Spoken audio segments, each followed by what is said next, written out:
Olá, estamos aqui mais uma vez para falar agora sobre uma das principais fontes de direito internacional público, as convenções ou tratados internacionais. Bem, primeiramente, vamos falar também dessa confusão de nomenclatura, essa babel, que são pactos, tratados, convenções, acordos, cartas, concordatas, mensagens diplomáticas, existem vários nomes para os tratados, para esses acordos internacionais. E existe até mesmo alguma relação histórica de uso entre uma e outra. Como, por exemplo, convenções normalmente são multilaterais, cartas normalmente são constitutivas de organizações internacionais, concordatas são relacionadas a assuntos religiosos com a Santa Sé. Porém, a verdade é que essas nomenclaturas são completamente intercambiáveis e usadas comumente como sinônimos. Então, essencialmente, quando se fala de pacto, tratado, convenção, acordo, carta, qualquer que seja, vocês estão falando de acordos internacionais escritos, ou seja, tratados, e não se preocupem em decorar qual é o uso mais comum de cada um desses. Bem, primeiramente, mais uma vez, vamos falar um pouco da história. Os tratados originalmente eram bilaterais. Em Westfália, por exemplo, os tratados entre os beligerantes foram todos feitos bilateralmente um com o outro. Isso não significa, contudo, que, por exemplo, nesse mesmo caso, não fosse possível criar um certo sistema internacional a partir desses tratados bilaterais, com uma constelação de tratados. Mas é somente com o Congresso de Viena que os tratados vão assinar nas atas finais, que vai se criar esse instrumento, esse modo de fazer tratados, que são os tratados multilaterais, com várias partes num só documento, que vai se tornar muito comum no futuro, especialmente com o florescimento das organizações internacionais no fim da Segunda Guerra Mundial. E isso tudo é muito importante para se falar daquilo que nós já comentamos sobre a comunitarização, sobre como a sociedade internacional se organiza contemporaneamente. E a ONU, especialmente, usa os tratados também como um esforço de codificação para os costumes. E um desses esforços de codificação é a Convenção de Viena sobre o Direito dos Tratados.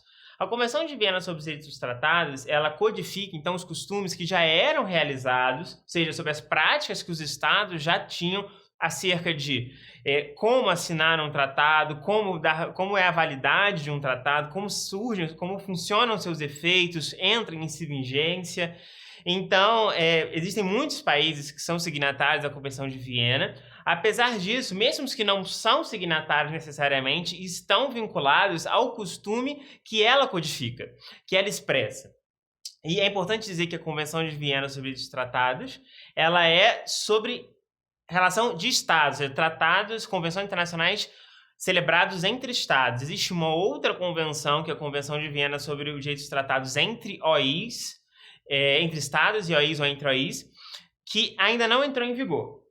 Apesar disso, ela também expressa um costume internacional e, portanto, ela é vinculante. Os Estados fazem tratados com organizações internacionais, organizações internacionais fazem tratados entre si, apesar dessa convenção não estar em vigência. E é importante nós percebermos qual é a definição de tratados a partir da Convenção de Viena. No artigo 2º, a CVDT coloca que tratado significa um acordo internacional concluído por escrito entre os Estados e regido pelo direito internacional.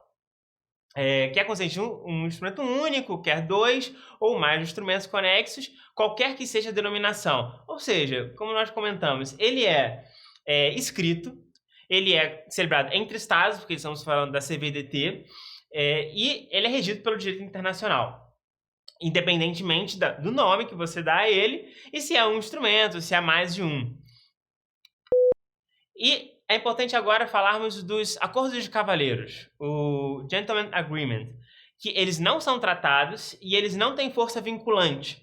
Eles são basicamente acordos concluídos entre chefes de Estado para tratar de um tema específico. Tem como eu diria, existe cheiro de tratado, existe forma de tratado, mas ele não é um tratado. Ele é escrito, ele é regido entre os governos, mas além disso, ele não é celebrado entre os estados, não vincula-se os estados, vincula-se tão somente um certo cavalheirismo entre esses chefes de governo. E um exemplo deles é a Carta do Atlântico, que foi uma das predecessores da ONU. Foi assinado logo ainda durante a Segunda Guerra Mundial, durante o conflito, para o desenvolvimento das nações, a fim de concluir futuramente uma organização internacional. Então, esse é o início das convenções. Muito obrigado e até a próxima.